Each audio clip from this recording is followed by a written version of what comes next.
разделям после с думи, преигравам думи, правят революция, в която те са като птици, ято, войски на НАТО. С думи се наема, с думи уволнява, думи се разливат ме като вълна и ме събаря. Думи дават, думи взема, думи водят пред дилема, думите помагат ми да си оправя пак проблема. Призвъняват ме като пропаднал самолет, думите са химикалка в ръцете на поет.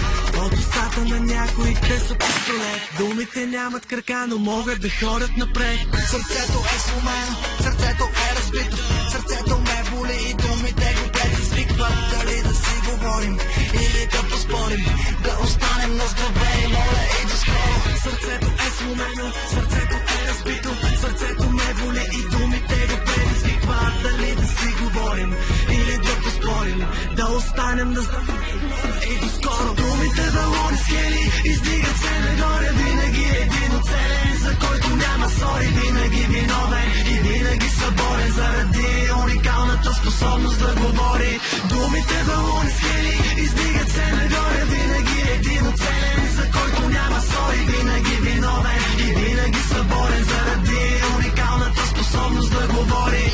Не подценявай думите, когато съм пред теб. Думите са рядка боля, за която няма лек. Както казваме Кобейн, после казваме Кърт. Така и думата война е заредена с смърт.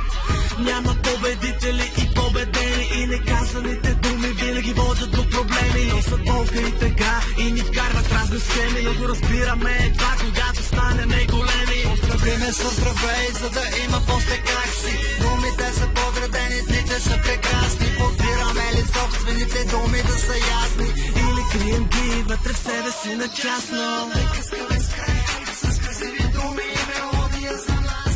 От китарни струни наливаме и забравям за моментите трудни. Единствено думите ни карат да сме будни. Приказкаме с край с красиви думи и мелодия за нас. От китарни струни наливаме и забравям за моментите трудни. Единствено думите ни карат да сме плодни. Думите балони скели издигат се нагоре, винаги един оцелен, за който няма сори, винаги виновен и винаги съборен заради уникалната способност да говори. Думите балони скели издигат се нагоре, винаги един оцелен, за който няма сори, винаги виновен и винаги съборен заради уникалната